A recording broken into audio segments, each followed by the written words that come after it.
자, 오늘 우리에게 주시는 하나님의 말씀은 이사야 64장 전체 말씀입니다. 우리 이사야 64장 1절부터 12절까지 중에서 6절부터 9절 말씀만 같이 한번 읽어보겠습니다. 6절부터 9절 시작. 우리는 다 부정한 자 같고 우리의 모든 의로운 행위는 더러운 옷과 같으며 우리가 다 잎사귀처럼 시들므로 우리의 죄악이 우리를 바람처럼 몰아갑니다.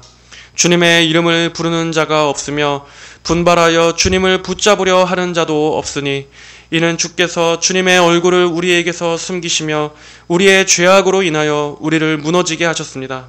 그러나 이제 여호와시여 주님은 우리의 아버지이십니다. 우리는 진흙이고 주께서는 우리의 토기장이이시니 우리는 다 주님의 손으로 만든 작품입니다. 여호와시여 너무 분노하지 마시고 죄악을 영원히 기억하지 마소서. 보소서, 돌아보소서. 우리는 다 주님의 백성입니다. 아멘. 자, 지난 이사야 63장 후반부에서는 거기서 이사야 선지자는 회복을 위해 기도했었습니다. 무엇의 회복입니까? 하나님과의 관계의 회복입니다. 하나님은 저희의 아버지가 되십니다. 하나님은 저희의 구속자이십니다. 저희로 하나님께로 돌이킬 수 있도록 은혜를 주시고 하나님의 그 자기 백성을 향하신 열심으로 다시금 주님의 얼굴을 저희를 향하여 주시옵소서. 이렇게 이사야 선지자는 하나님과 이스라엘 백성의 관계를 다시금 하나님께 상기시켜 드리면서 은혜와 긍휼을 간구했던 것입니다. 이사야 선지자는 영적인 통찰력이 있던 선지자였습니다. 국가적으로나 사회적으로나 영적으로나 현재 위기에 처해 있는 이스라엘이 가장 먼저 취해야 했던 행동은 어떤 전략을 짜는 게 아니었습니다. 자기들을 도와줄 강한 국가에 의지하는 것도 아니었고 어떤 외교적인 전략을 짜는 것도 아니었습니다. 그들이 가장 먼저 취해야 했었던 행동은 바로 하나님, 그분 자체를 구하는 것이었습니다. 다시금 하나님과의 관계를 회복하는 것이어야 했습니다. 죄를 회개하는 것이어야 했습니다. 모든 사람들이 인간적인 전략만 강구하고 있던 그때에 이렇게 한 사람의 지혜로운 영적 지도자는 우리에게 가장 필요한 것은 하나님이 다시금 우리 가운데 오시는 것이다. 하나님이 우리에 대해서 얼굴을 가리시게끔 만들었던 이 죄의 문제를 먼저 해결하는 것부터 우선해야 한다. 이렇게 가장 핵심적인 본질을 바르게 진단할 수 있는 사람이어야 합니다.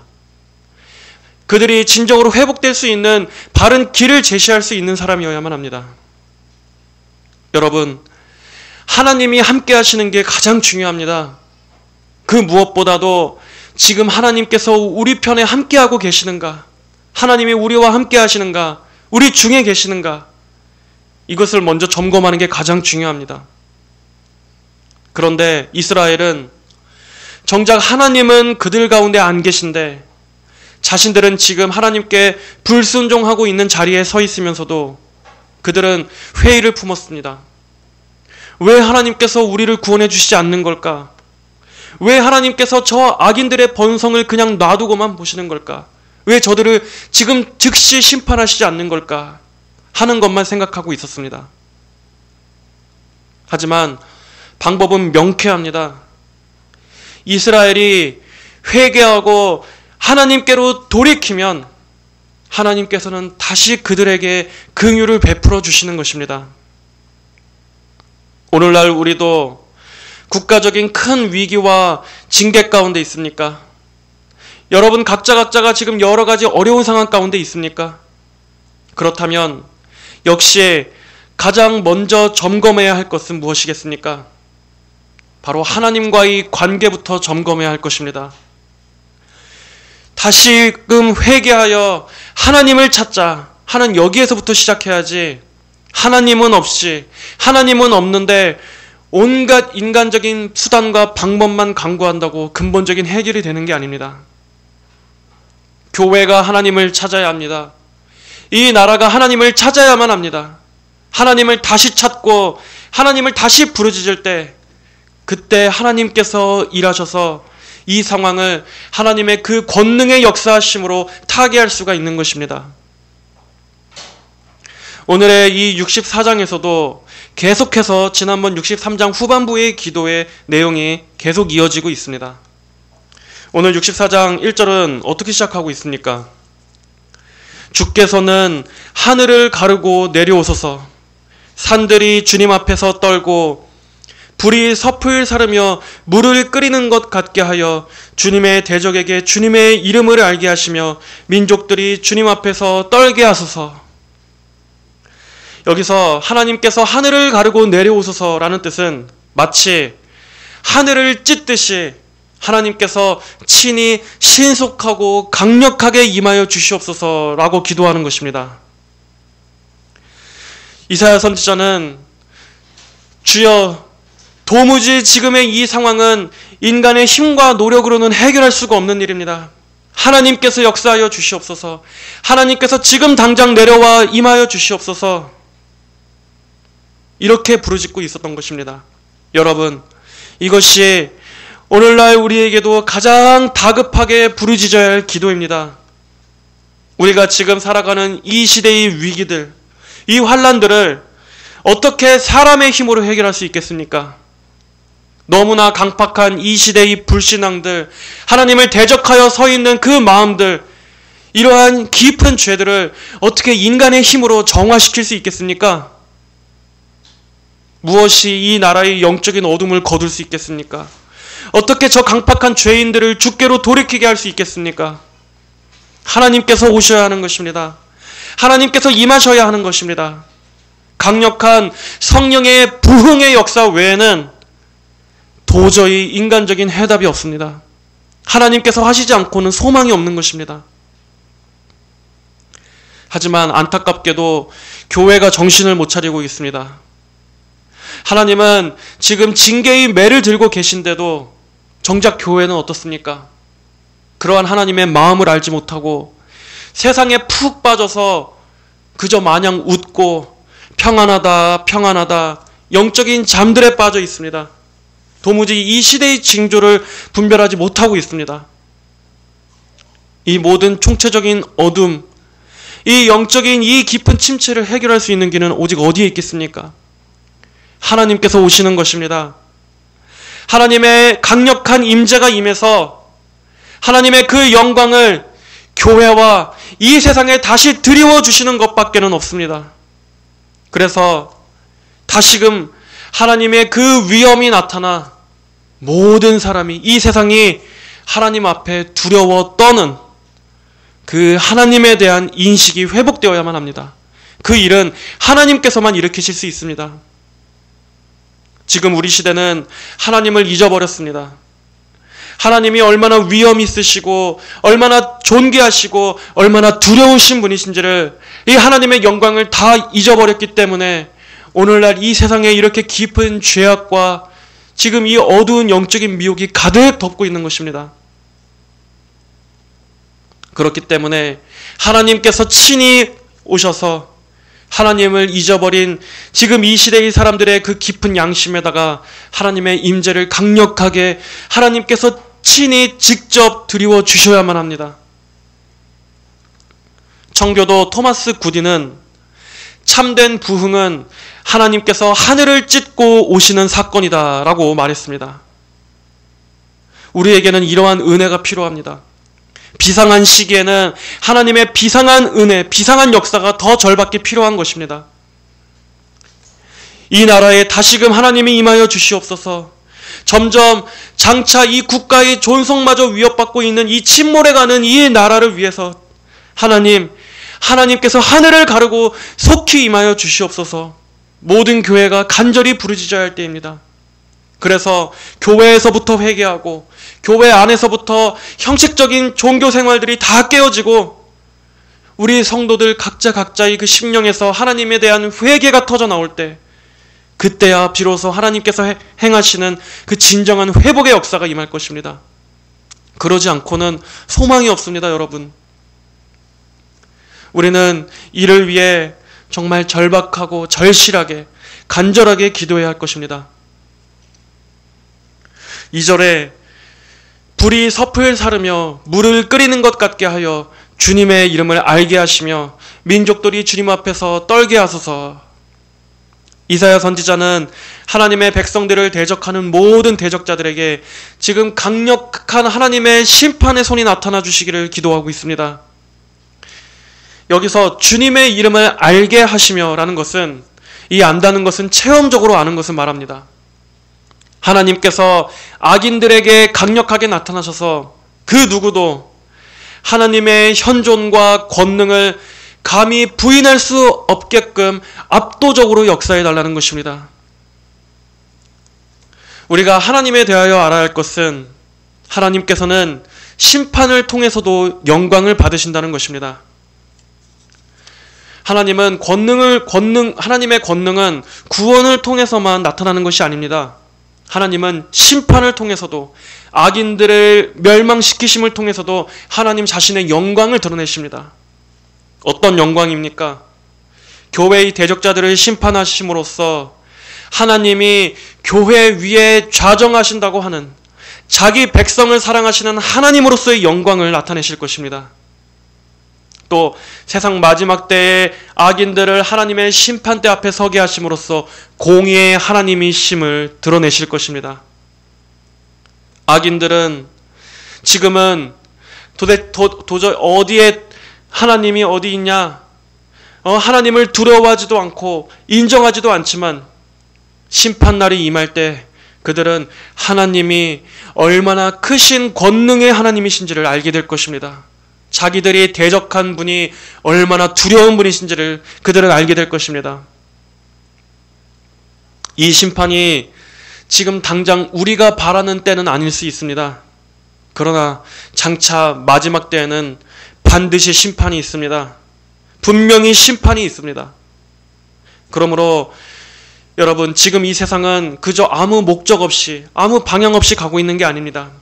이 역사에는 분명한 방향이 있고 목적이 있고 반드시 끝이 있습니다. 그 분명한 하나의 날, 여호와의 날을 향해 가고 있는 것입니다. 우리 성도들은 그 날을 고대해야 합니다. 하나님께서 악인들을 심판하심을 통해 영광 받으시게 되는 그 날을, 그리고 택자들의 구원이 완전히 이루어짐을 통해서 구원의 하나님으로서 온 열방의 영광을 드러내실 그 우리 하나님께서 높아지시는 그 날을, 우리는 그 날을 바라보고 고대해야 하는 것입니다. 지금은 우리의 눈에는 이 앞날이 어떻게 될지, 이것이 도대체 어떠한 결말로 끝나게 될지 혼란스러워 보일 수 있습니다. 아니, 도대체 지금 이러한 상황 속에서 하나님께서는 이 모든 상황을 어떻게 역전시키실까? 어떻게 풀어나가실까? 우리의 눈에는 혼란스럽게 보일 수 있어도 여러분, 하나님께서는 지금 하나님의 계획에 한치의 오차도 없이 이 역사를 잘 이끌어가고 계십니다. 그리고 하나님은 반드시 모든 것을 옳게 만드실 것입니다. 3절에 주께서 내려오셔서 우리가 기대하지 못했던 두려운 일을 하셨을 때 산들이 주님 앞에서 떨었으니 주님 외에는 자기를 기다리는 자들에게 이같이 하신 하나님을 옛적부터 아무도 듣지 못하였고 귀로 들어본 적이 없으며 눈으로 본 자가 없습니다. 라고 말씀하고 있습니다. 여기에서 자기를 기다리는 자들에게 이같이 하신 하나님, 자기를 기다리는 자들에게 이같이 하신 하나님, 하나님은 하나님을 바라고 기다리는 자들을 결코 실망시키시지 않으십니다. 성경을 보면 이스라엘 백성들이 진정으로 하나님을 바라고 구할 때 하나님께서 그들을 실망시키시는 일이 한 번도 찾아볼 수 없습니다. 정말 단 한 번도 찾아볼 수 없습니다. 하나님께서는 백성들이 온전한 마음으로 하나님을 바라고 구했을 때마다, 그리고 그들이 오히려 깊은 죄와 불순종 가운데 빠져 있을지라도 그들이 다시금 하나님께 부르짖었을 때마다 항상 하나님은 놀라운 권능으로 그들에게 나타난 역사하셨었습니다. 그리고 이 하나님은 절대 오늘날이라고 달라지신 게 아닙니다. 하나님께서는 지금도 얼마든지 우리가 예측할 수 없는 놀라운 기적과 역사와 권능으로 성도들을 건지실 수 있습니다. 문제는 우리가 하나님을 바라지 않는다는 것입니다. 교회 안의 성도들조차도 별로 하나님을 기대하지 않기 때문에 하나님의 살아계심을 우리가 개개인들이 체험적으로 알지 못하는 것이 문제입니다.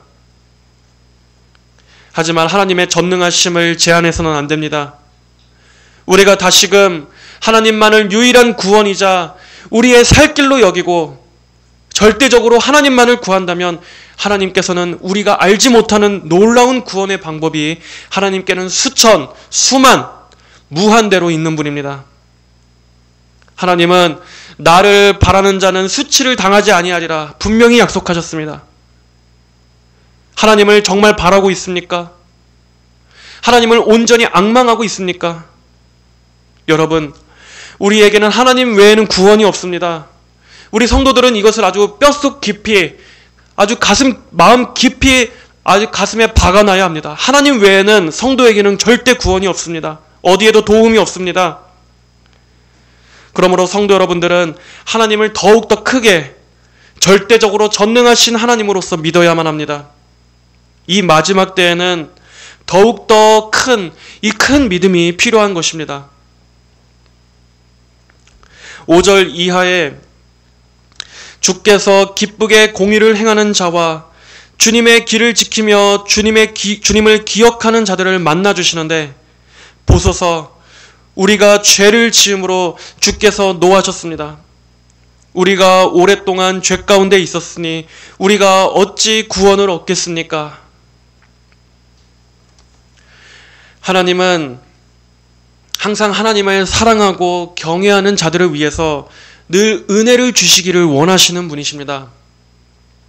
하나님은 항상 그렇게 선한 은혜를 베푸시기를 기뻐하시는 분이시지만 인간의 죄가, 바로 이 인간의 죄가 늘 이렇게 그 은혜들을 막습니다. 주께서 기쁘게 공의를 행하는 자와 주님의 길을 지키며 주님을 기억하는 자들을 만나주시는데 보소서 우리가 죄를 지음으로 주께서 노하셨습니다. 하나님께서는 은혜를 넘치도록 흘려주시려고 해도 그 은혜의 강물이 항상 이 죄라고 하는 이 댐에 막혀버리는 것입니다. 그래서 성경에서도 뭐라고 나옵니까?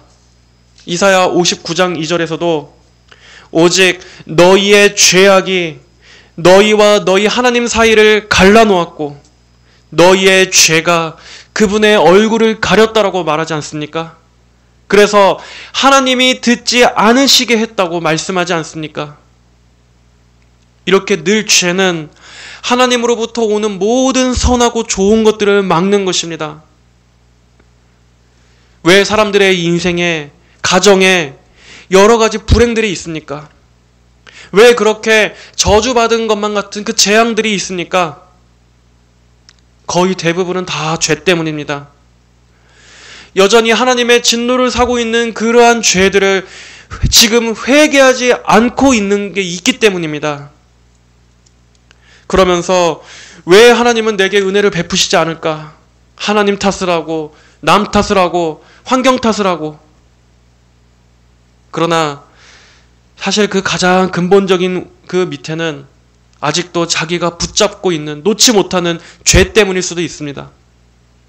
여전히 그 마음이 하나님과 우상, 하나님과 세상, 하나님과 재물, 이렇게 두 마음으로 나뉘어져 있거나 아니면 하나님께서 지금 미워하시는 길에 서 있으면서 자기가 뭘 회개해야 되는지도 모르고 있기 때문일 수도 있습니다.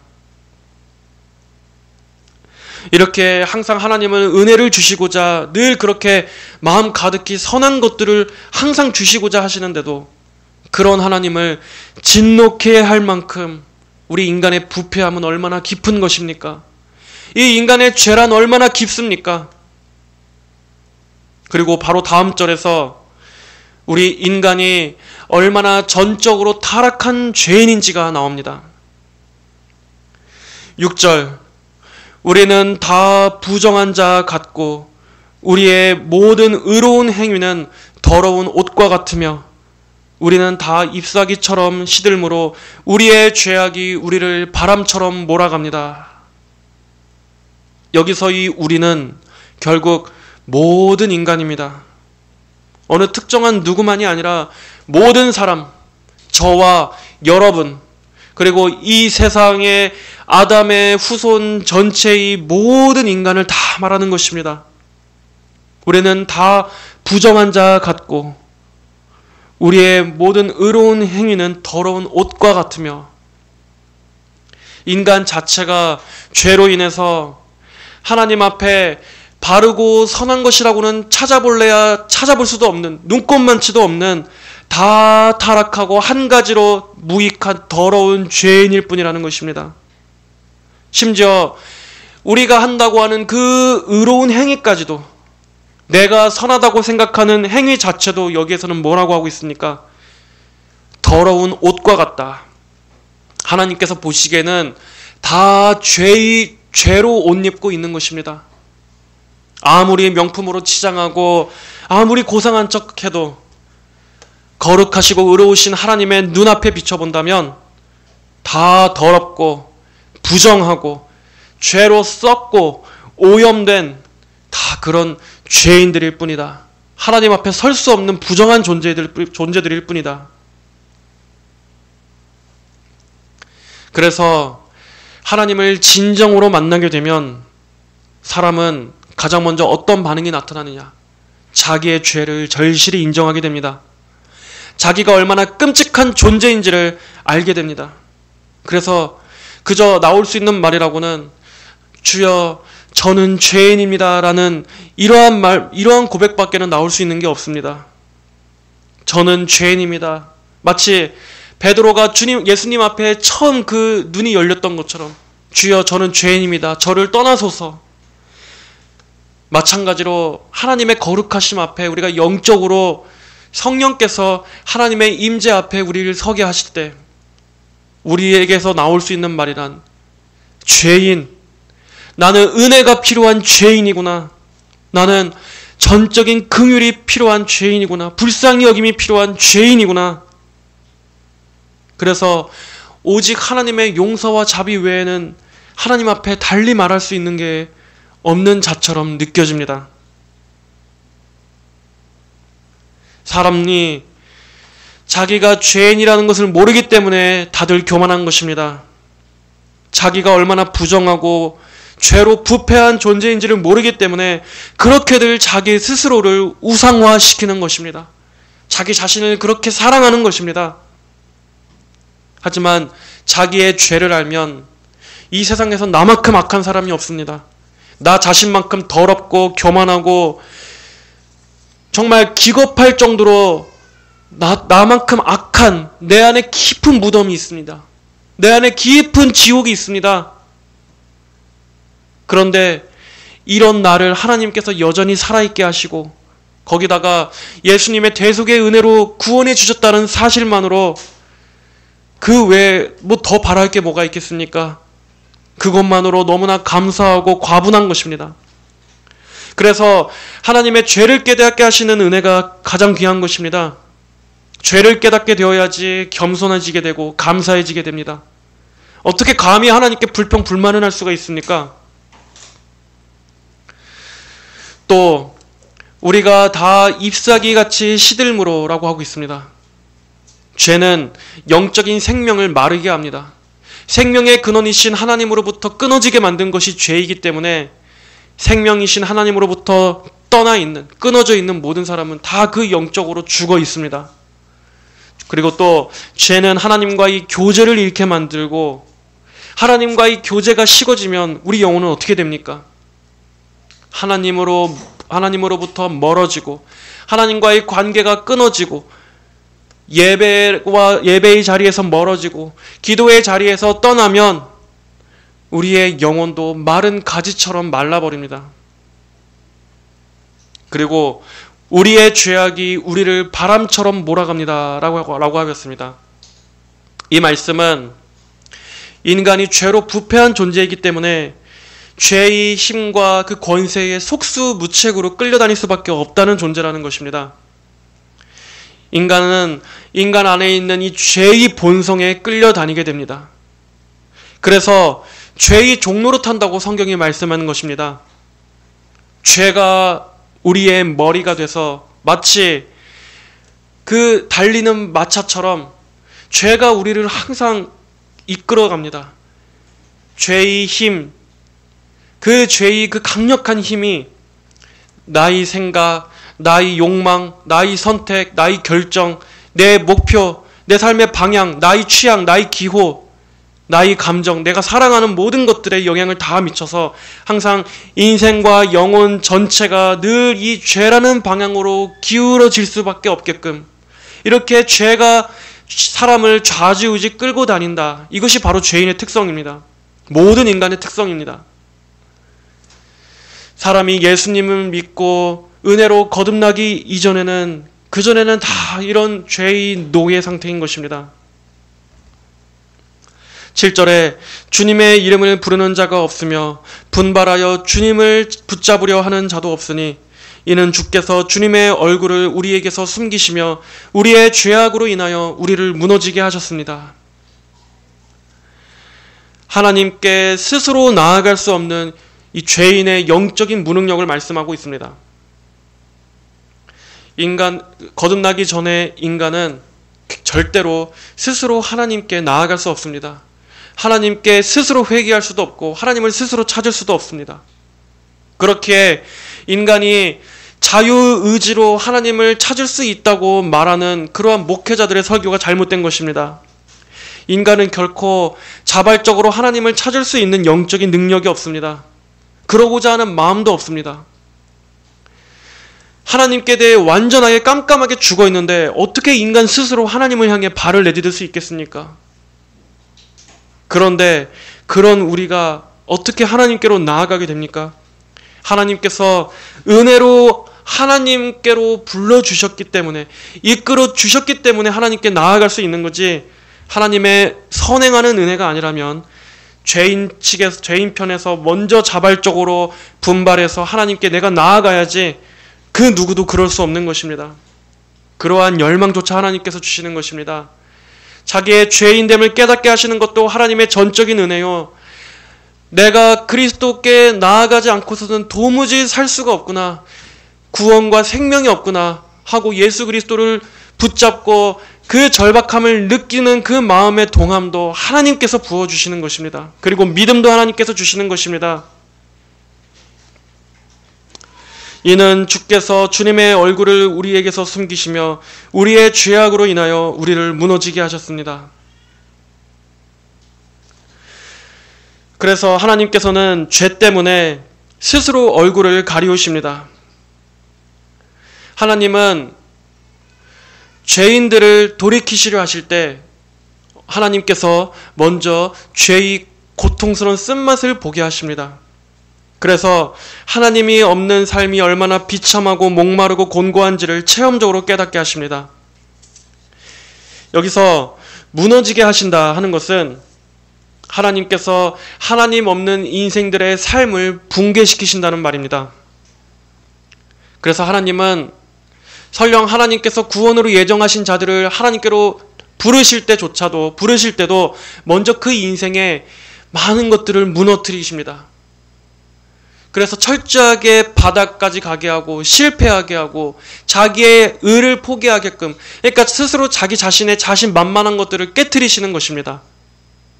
하지만 영적으로 오히려 이것은 어떻게 봐야 합니까? 하나님의 그 콜링 지금 하나님께서 부르시는 것입니다. 완전히 망하게 하시고 무너뜨리시고 그래서 가장 낮추신 다음에 힘을 빼뜨리신 다음에 하나님을 찾으라는 것입니다. 이제는 너희 모든 의를 버리고 자신감을 버리고 하나님께 항복하여라 하는 것입니다. 여기에는 이렇게 하나님의 지혜가 있습니다. 사람을 망하게 하시는데도 하나님께는 구원으로의 더 큰 계획이 있으신 겁니다. 그래서 우리가 하나님 안에서는 그 어떤 절망도 없다고 말하는 것입니다. 세상적으로는 분명히 다 망했습니다. 다 사라지고 다 날아가 버리고 다 끊어졌습니다. 하지만 영적으로는 오히려 그 일을 통해서 하나님께서 지금 부르시고 구원을 주시려고 하는 가장 좋은 때일 수가 있다는 것입니다. 이렇게 하나님께서는 너는 내 백성이다 라고 하는 사람은 그를 망하게 해서라도 하나님께로 돌이키게 하실 만큼 구원에 있어서 강권적으로 자기 백성을 사랑하시는 분이십니다. 그래서 8절에서도 어떤 고백이 이어집니까? 그러나 이제 여호와시여 주님은 우리의 아버지이십니다. 우리는 진흙이고 주께서는 우리의 토기장이시니 우리는 다 주님의 손으로 만든 작품입니다. 하나님의 자비와 용서를 구하는 고백이 이어지지 않습니까? 이렇게 죄의 자각이 자신의 철저한 죄인됨을 자각하는 이 과정이 겸손히 하나님의 긍휼을 구하게끔 만드는 것입니다. 그 긍휼을 구하도록 이어지는 것입니다. 이런 고백은 자기 죄를 절실히 인식한 사람만 나올 수 있습니다. 자기 자신에 대해 완전히 포기해야만 하나님께 대한 전적인 의탁이 나오게 되는 것입니다. 9절에 여호와시여 너무 분노하지 마시고 죄악을 영원히 기억하지 마소서. 보소서, 돌아보소서. 우리는 다 주님의 백성입니다. 주님의 거룩한 성들이 광야가 되었으며 시온이 광야가 되었고 예루살렘이 황무지가 되었습니다. 우리 조상들이 주님을 찬양하던 우리의 거룩하고 아름다운 성전이 불에 탔고 우리가 즐거워하던 곳들이 다 폐허가 되었습니다. 여호와시여 일이 이러한데도 주께서는 가만히 계시려 하십니까? 주께서 잠잠하시며 우리로 심한 괴로움을 겪게 하시겠습니까? 이렇게 이사야 선지자는 선민들의 죄로 인한 그 결과가 너무나 참혹함을 바라보면서 백성들을 대표해서 하나님께서 용서와 회복의 은혜를 베풀어 주시기를 지금 다시 한번 간구하면서 오늘의 64장을 마무리하고 있습니다. 그리고 이렇게 백성들을 대표하여 중보기도를 올리는 이사야 선지자의 모습은 죄로 멸망할 만 백성을 긍휼히 여기셔서 그들을 위하여 대속의 피를 흘리신 영원한 중보자가 되시는 우리 주 예수 그리스도를 예표하는 것입니다.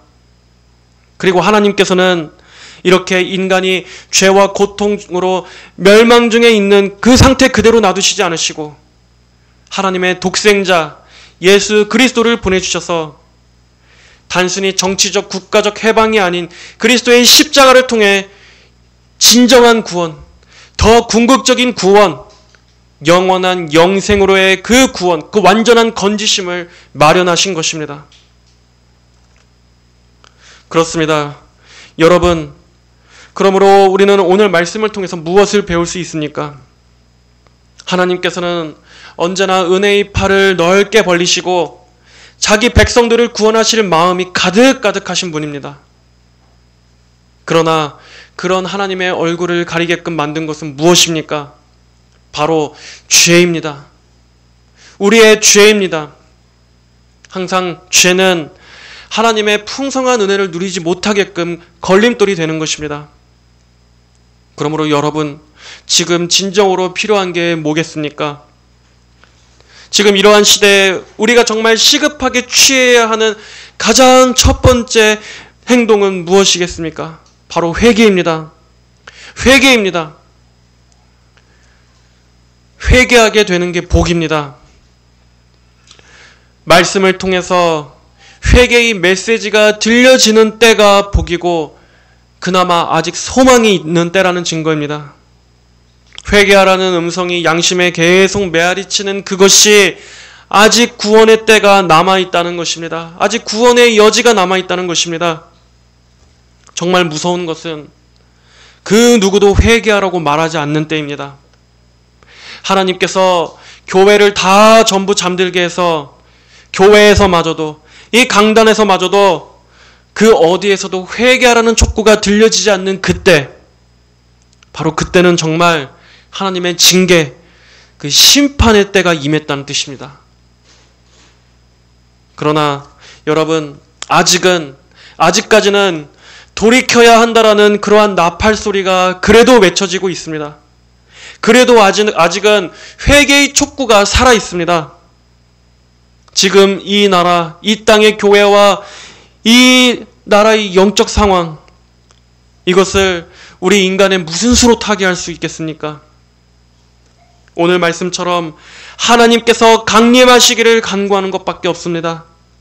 그리고 하나님께서 회개의 은혜를 베풀어 주셔서 주의 백성들이 통에 자복하며 하나님 앞에 우리의 죄를 토설하고 하나님 앞에 다시 돌이키게 하시는 그 회개의 은혜를 주셔서, 그래서 하나님이 다시금 우리를 향하여 얼굴을 드시도록 깨어 간절히 부르짖어야 할 때입니다. 그것만이 살 길입니다. 회개만이 회복으로 가는 길입니다. 회개의 다리를 건너지 않고서는 회복과 축복이 없습니다. 하나님의 회복의 원칙은 항상 명확합니다. 여러분, 이스라엘 백성들이 그들이 깊은 불신앙 가운데 있었어도 항상 그들이 회개하고 돌이킬 때마다 하나님께서는 항상 그들을 향해 다시금 얼굴을 드시고 다시금 선하신 자비를 베풀어 주셨습니다. 이것이 하나님의 동일한 성경적 원칙입니다.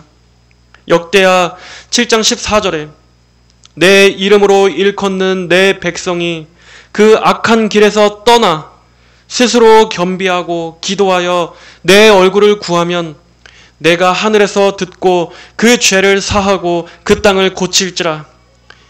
이곳에서 하는 기도에 내가 눈을 들고 귀를 기울이리니 이는 내가 이미 이 전을 택하고 거룩하게 하여 내 이름으로 여기 영영이 있게 하였음이라. 내 눈과 내 마음이 항상 여기 있으리라. 이 말씀의 원칙에 순종하여 지금은 우리가 하나님께로 돌이켜야 할 때입니다. 하나님께로 돌이켜야 하는 비상한 시기입니다. 반드시 회개가 없이는 회복도 없다는 것을 기억하고 지금이라도 돌이킬 수 있을 때 하나님께서 돌이키는 은혜를 주시고자 하시는 이 때에 여러분 마음을 강팍하게 하지 마시고 하나님을 찾고 구하시는 모든 성도 여러분들이 되시기를 주님의 이름으로 축복합니다. 하나님 아버지 감사합니다. 하나님께서는 우리 인간의 모든 수단과 지혜와 시도가 다 실패한 그때에 강한 권능으로 역사하셔서 하나님의 영광을 드러내시는 분임을 믿습니다. 오늘날 이 시대에도 부디 하나님께서 하늘을 찢고 강림하여 주셔서 아버지 이 땅을 고쳐주시옵소서. 그래서 무너져가는 이 나라와 이 땅의 교회들, 교회 안에 있는 그 신자들을 다시 새롭게 하여 주셔서 회복시켜 주시옵소서. 저희에게는 하나님 외에는 소망이 없습니다. 오직 하나님만이 우리의 소망이 되십니다. 하나님 외에는 우리에게 그 어떤 해결 방법도 출구도 구원도 없음을 믿사오니 하나님 저희의 마음 가운데 역사하셔서 다시금 하나님을 찾고 돌이켜 회개하는 이 가장 큰 축복을 베풀어 주시옵소서. 그래서 죄를 회개하고 거룩하여지고 새롭게 살아나는 그 생명의 역사가 있을 수 있도록 하나님 인도하여 주시옵소서. 감사드리며 살아계신 예수님의 이름으로 기도하였습니다. 아멘.